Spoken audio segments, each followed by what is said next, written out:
नमस्कार विद्यार्थी मित्रांनो, आपलं मॅथ्स इन्स्पिरेशन या यूट्यूब चॅनलवर हार्दिक स्वागत आहे. तर आपलं पर्सेंटेज चॅप्टरच्या या सिरीजमध्ये हा 6वा व्हिडिओ आहे.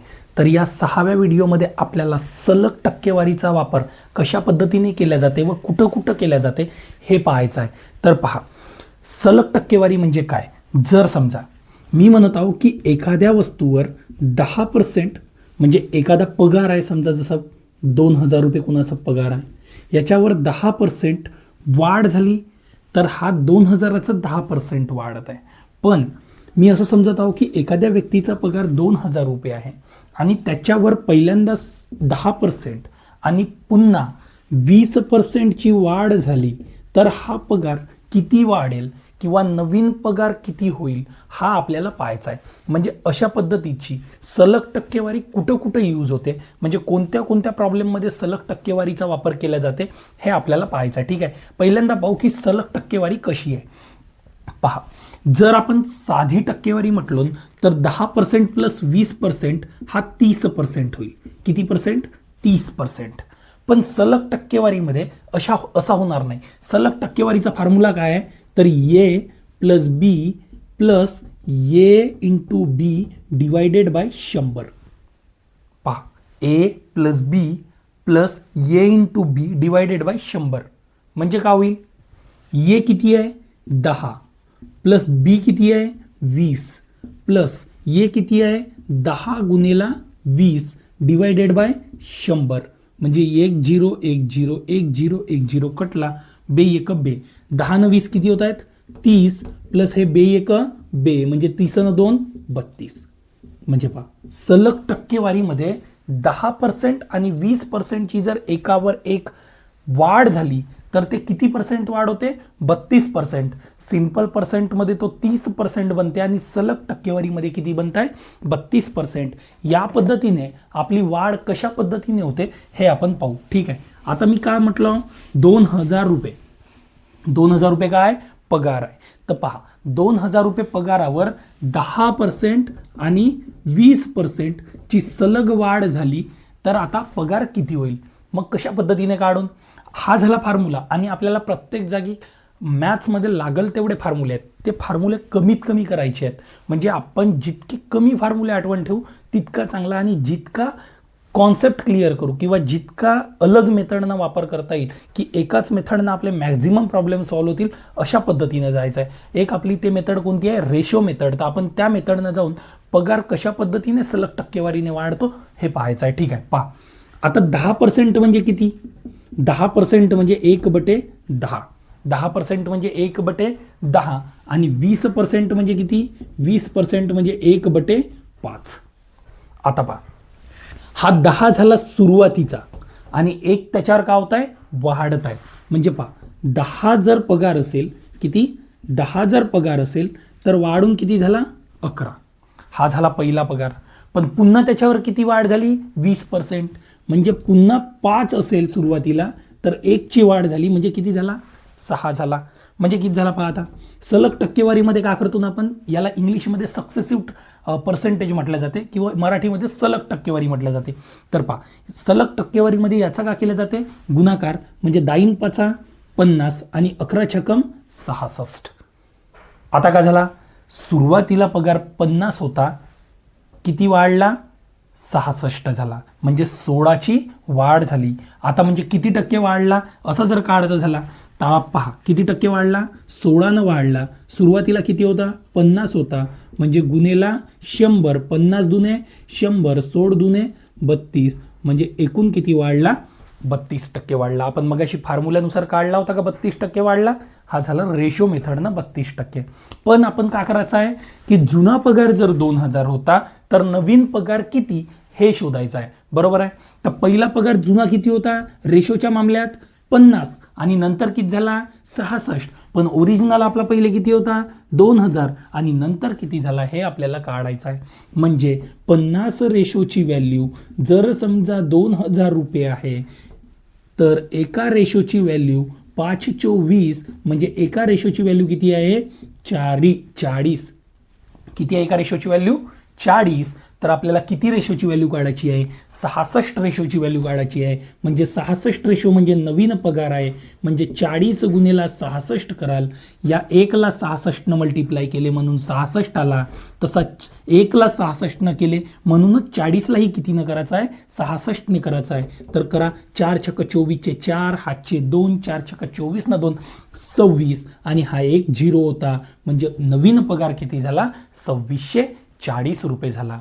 नवीन पगार किती झाला? 2640. पहा, जर 15,000 रुपये पगार होता, सुरुवातीला 10%ची वाढ झाली, नंतर 20%ची कमी झाली, तर त्याच्या ओव्हरऑल पगारामध्ये काय बदल होईल ते पहा. समजा 10%ची वाढ झाली आहे. 10% म्हणजे किती? 1/10, आणि 20% म्हणजे किती? 1/5. पहा, याच्यात काय झाली आहे? 10 होता पहिले, 11 झाला. 10 होता, 11 झाला. पण हे वाढ आहे आणि हे काय? कमी आहे. म्हणजे पहिले किती होता? 5, नंतर किती झाला? 4, कारण 1 न कमी झाला. बरोबर आहे. म्हणजे 10 5 50, 11 44. म्हणजे पहिले पगार किती होता? 50, त्याच्यानंतर किती झाला? 44. तर आता पहा, ओव्हरऑल पगार त्याचा किती कमी झाला, किंवा पहिले किती होता ना आता किती झाला. तर पहा, पहिले पगार 50 रेशो म्हणजे 15,000. 1 रेशो म्हणजे किती होईल? 1 0 काटा, 5 तिरी 15, म्हणजे एका रेशोची व्हॅल्यू किती आली? 300. तर आपल्याला किती रेशोची व्हॅल्यू काढायची आहे? 44 रेशोची. तर 44 रेशो म्हणजे काय होईल? 300 गुणिले 44. 312चे 2, हातचा 1, 312 ने 1 13, आणि हे 2 0, म्हणजे त्याचा पगार किती झाला? 13,200 रुपये झाला. तर पहा, हा झाला पगाराचा. बरोबर आहे. याच्यानंतर आपण पाहू की लोकसंख्येत काय परिणाम होतो. म्हणजे लोकसंख्येत सलग टक्केवारी कशा पद्धतीने लागते. पहा, जे सलग टक्केवारी आहे हे आपला कुठं वापरात येते. जर समजा एखाद्या व्यक्तीचा पगार सलग वाढत आहे किंवा कमी होत आहे, तिथंही आपला सलग टक्केवारी. तुम्ही कपडे घ्यायला जाता, तिथं डिस्काउंट मागतात. जर त्यानं सलग पहिले 10% आणि नंतर 20% अशा पद्धतीने जेव्हा डिस्काउंट देते, तेही सलग टक्केवारी आहे. आणि त्याच्यानंतर पुन्हा तुम्ही लोकसंख्येत वाढ किंवा घट काढता. लोकसंख्येत दरवर्षी 5% वाढ होत आहे, दरवर्षी 5% कमी होत आहे. 2 वर्षानंतरची, 3 वर्षानंतरची लोकसंख्या किती, इथंही काय होते? सलग टक्केवारीचा यूज होते. त्याच्यानंतर चक्रवाढ व्याज ही सलग टक्केवारीचा आहे. समजलं? तर पहा, म्हणजे सलग टक्केवारीचा आपण एखादा स्पेसिफिक फॉर्म्युला न घेता किंवा प्रत्येकाला वेगवेगळा फॉर्म्युला न वापरता रेशो मेथडने सलग टक्केवारीच्या आधारे आपण हे प्रॉब्लेम सोडवू शकतो. तर पहा, समजा लोकसंख्या घेऊ आपण. लोकसंख्येवर कसा असर होतो तो झाला पगारावर. आता पाहू लोकसंख्या. ठीक आहे. समजा एखाद्या गावची लोकसंख्या 2000 आहे. किती आहे? 2000 आहे. जर दरवर्षी 5% वाढ होत आहे. किती टक्क्यानं? 5%. तर 2 वर्षानंतर त्या गावची लोकसंख्या किती होईल? 2 वर्षानंतर त्या गावची लोकसंख्या किती होईल? तर पहा, किती टक्क्यानं वाढ होत आहे? 5%. 5% म्हणजे किती? 1/20. म्हणजे 20 आहे, नंतर किती झाला? 21 झाला. 20 आहे, किती झाली? 21 झाली. किती वर्ष झाला असा? 2 वर्ष झाला. 20 आहे, 21 झाली. म्हणजे 2 वर्ष आहे म्हणून मी किती वेळा केलो? 2 वेळा केलो. 20 400 आणि 21 441. म्हणजे पहिले 400 रेशो होती, त्याच्यानंतर किती झाली? 441 झाली. पण ओरिजिनल पहिले 2000 होती. म्हणजे हे जे 400 रेशो आहेत हे किती आहेत? 2000 आहेत. एका रेशोची व्हॅल्यू किती होईल? 2 2 कटले, 4 5 20, म्हणजे एका रेशोची व्हॅल्यू किती आली? 5. आपल्याला किती रेशोची व्हॅल्यू काढायची आहे? 441 रेशोची व्हॅल्यू काढायची आहे. म्हणजे 441 रेशोची व्हॅल्यू किती होईल? 5 गुणिले 441. 5 1 5, 5 24 0, हातचे 2, 5 24 2 22. म्हणजे आपली नवीन लोकसंख्या किती होईल? 2205. पहिले किती होती? 2000. नवीन किती झाली? 2205. समजला? आता पहा, पुन्हा प्रॉब्लेम पहा याच्यावर. पुन्हा लोकसंख्येत कसा बदल होते किंवा 2 वर्षाची, 3 वर्षाची अशा पद्धतीनं पहा. समजा पहा, एखाद्या गावची लोकसंख्या जर समजा 12,800 आहे. किती? 12,800 आहे. जर ती दरवर्षी 12.5% वाढत आहे. ठीक आहे. तर 2 वर्षानंतर त्या गावची लोकसंख्या किती होईल? ठीक आहे. अशा पद्धतीचा जर प्रॉब्लेम आला तर पहा, 12.5% आहे. 12.5% म्हणजे किती होते? 12.5% म्हणजे होते 1/8. 1/8. 8. पहा, जर तुम्हाला पर्सेंटेजचा रेशोमध्ये कन्व्हर्जन करायचं असेल, म्हणजे कन्व्हर्जन करणे माहीत नसेल, तर आपण पहिला व्हिडिओ घेतला होता की पर्सेंटेजचा रेशोमध्ये कशा पद्धतीने कन्व्हर्जन केला जाते. त्या व्हिडिओमध्ये तुम्हाला पूर्ण समजून येईल. ठीक आहे, तर पहा, पर्सेंटेजचा रेशोमध्ये कन्व्हर्जन किती झाला 1/8. किती वर्ष वाढ झाली आहे 2 वर्षानंतर. 2 वर्षानंतर म्हणजे पहिले किती होती 8, किती झाली 9. हा पहिल्या वर्षीचा झाला. दुसऱ्या वर्षीचाही काय होईल 8चा 9, 8 8 64, 9 9 81. म्हणजे रेशोमध्ये जर तुम्ही विचार केले तर पहिले किती होती 64 रेशो, त्याच्यानंतर किती झाला 81 रेशो. म्हणजे पहा 64 रेशोची व्हॅल्यू ओरिजिनल किती होती 12,800. 12,800 लोकसंख्या होती. म्हणजे एका रेशोची व्हॅल्यू किती 64 दुने 128. म्हणजे एका रेशोची व्हॅल्यू आली 200. किती रेशोची व्हॅल्यू काढायची आहे 81 रेशोची. म्हणजे एकला मी 81 न मल्टिप्लाय केलो म्हणून 200लाही किती न करीन 81 न करीन. आणि 81 दुने किती झाले 162. आणि हे 2 0 म्हणजे नवीन लोकसंख्या किती झाली 16,200. ठीक आहे. आता जर समजा पुढचा प्रॉब्लेम असा म्हटला का जर एखाद्या गावची लोकसंख्या 8,000 आहे, किती आहे 8,000 आहे, आणि दर 5 वर्षांनी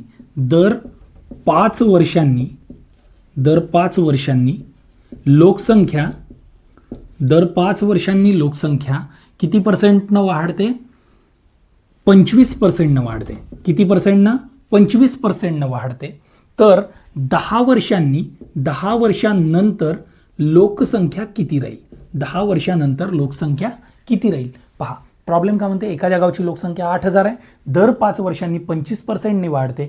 तर 10 वर्षानंतर गावाची लोकसंख्या किती राहील. तर पहा किती आहे 8,000 आहे, 25% म्हणजे काय होत आहे 25% म्हणजे 1/4. म्हणजे गावाची लोकसंख्या पहिले किती होती 4 आणि नंतर किती झाली 5. हा पहिल्या 5 वर्षात, कारण दर 5 वर्षांनी म्हणताय म्हणजे पहिल्या 5 वर्षात काय झाला 4ची 5.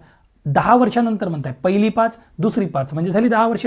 दुसऱ्या 5 मध्ये काय होईल 4ची 5 म्हणजे 4 चो 16, 5 5 25. म्हणजे पहिले लोकसंख्या किती होती 16, नंतर किती झाली 25. म्हणजे पहा हे झालं पहिल्या 5 वर्षात, हे झालं दुसऱ्या 5 वर्षात. म्हणजे 5 वर्ष किती झाले 10 वर्ष.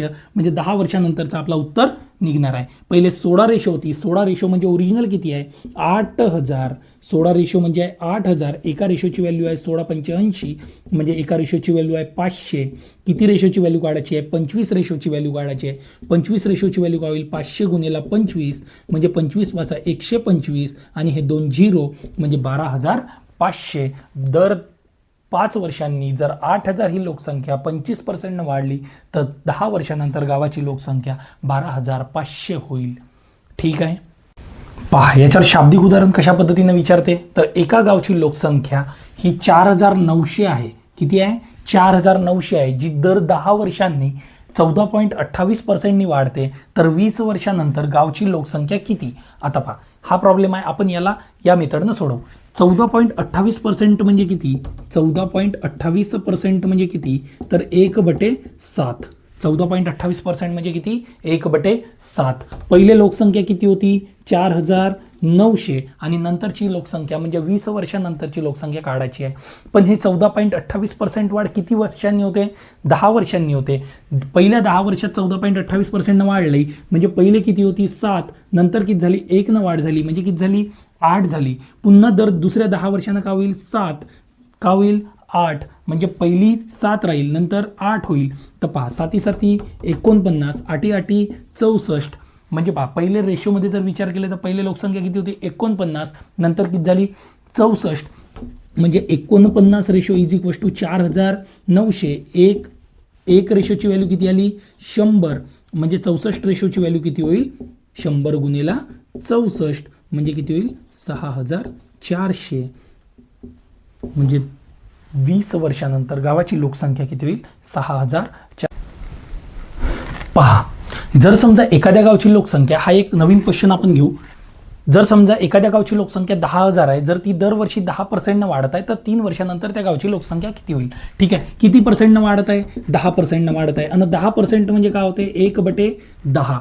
किती वेळा पहा 3 वर्ष वाढत आहे म्हणजे 3 वेळा अशी प्रोसेस होईल. 10ची किती 11, 1 न वाढली म्हणजे 10ची 11. हे किती वेळा होईल 3 वेळा. 10ची 11, 10ची 11 म्हणजे पहा आता 10चा क्यूब किती हजार, 11चं क्यूब किती 1331. म्हणजे जर तुम्ही रेशोमध्ये विचार केले तर पहिली किती झाली 1000, त्याच्यानंतर किती झाली 1331. पण तुमची 1000 आहे का नाही, किती आहे 10,000 आहे, म्हणून किती कराल 10,000. जर 1000 वर 1 झिरो वाढवले तर किती झाली 10,000. जर याच्यावर 1 झिरो वाढवले तर याच्यावर किती वाढवाल 1 झिरो वाढवाल, म्हणजे किती झाली 13,310. म्हणजे पहिले लोकसंख्या होती 10,000.